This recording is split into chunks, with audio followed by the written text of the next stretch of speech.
अब सवाल सिर्फ ईरान और इजराइल का नहीं रहा, बल्कि यूएई खुलकर मैदान में उतरने की तैयारी कर रहा है। रिपोर्ट्स में दावा किया गया है कि अमेरिकी राष्ट्रपति डोनाल्ड ट्रंप के करीबी अधिकारी चाहते हैं कि यूएई ईरान के खिलाफ सबसे बड़ा कदम उठाए और निशाने पर है ईरान का रणनीतिक लावान आइलैंड। बताया जा रहा है कि ट्रंप की टीम के कुछ लोग मानते हैं कि अब अमेरिका को सीधे युद्ध में उतरने के बजाय यूएई को आगे आना चाहिए, यानी मिडिल ईस्ट में अब नया फ्रंट खुल सकता है। सबसे चौंकाने वाली बात तो ये है कि अप्रैल की शुरुआत में यूएई ने कथित तौर पर एक गुप्त सैन्य ऑपरेशन में लावान आइलैंड को निशाना भी बनाया था। हालांकि इसकी आधिकारिक पुष्टि नहीं हुई है, लेकिन इस दावे ने पूरे क्षेत्र में हलचल मचा दी है। पिछले 11 हफ्तों से ईरान, अमेरिका और इजराइल के बीच तनाव लगातार बढ़ रहा है, लेकिन इस पूरे संघर्ष का सबसे बड़ा असर अगर किसी खाड़ी देश पर पड़ा है तो वो है यूएई।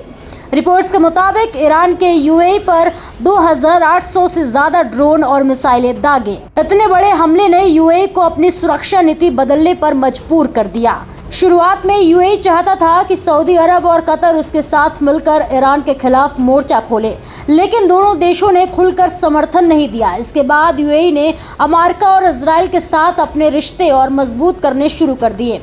दूसरी तरफ खाड़ी देशों के बीच दरार बढ़ती चली गई। इसी तनाव के बीच यूएई ने मई में ओपीईसी छोड़ने का फैसला लिया। माना जा रहा है कि इसके पीछे सिर्फ तेल राजनीति नहीं, बल्कि मिडिल ईस्ट का बदलता पावर गेम भी बड़ी वजह है। पूरे अमेरिकी राजदूत बारबरा लीफ ने कहा कि ईरानी हमलों के बाद यूएई अब दुनिया को सिर्फ 2 हिस्सों में देख रहा है, दोस्त और दुश्मन, और इसी सोच ने यूएई को इजराइल के और करीब ला दिया है। 2020 के अब्राहम समझौते के बाद से यूएई और इजराइल के रिश्ते लगातार मजबूत होते गए हैं।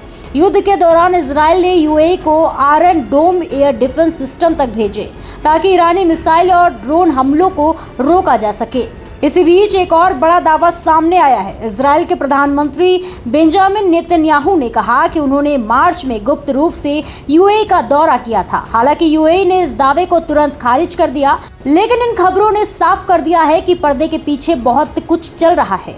ईरान लगातार यूएई और इजराइल की बढ़ती दोस्ती पर नाराजगी जता रहा है।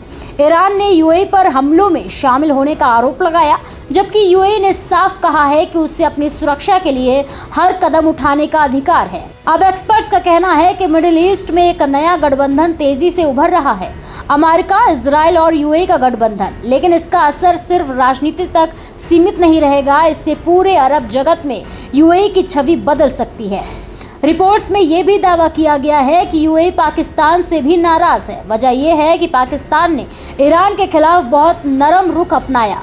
हालांकि सऊदी अरब ने मार्च में ईरान पर कुछ हवाई हमले किए थे, लेकिन वो अभी भी नए गठबंधन का खुला हिस्सा बनने से बच रहा है। अब सबसे बड़ा सवाल तो यही है कि क्या यूएई सच में ईरान के खिलाफ सीधी कार्रवाई करेगा? अगर ऐसा हुआ तो मिडिल ईस्ट में एक और बड़ा युद्ध शुरू हो सकता है, जिसका असर पूरी दुनिया पर पड़ेगा।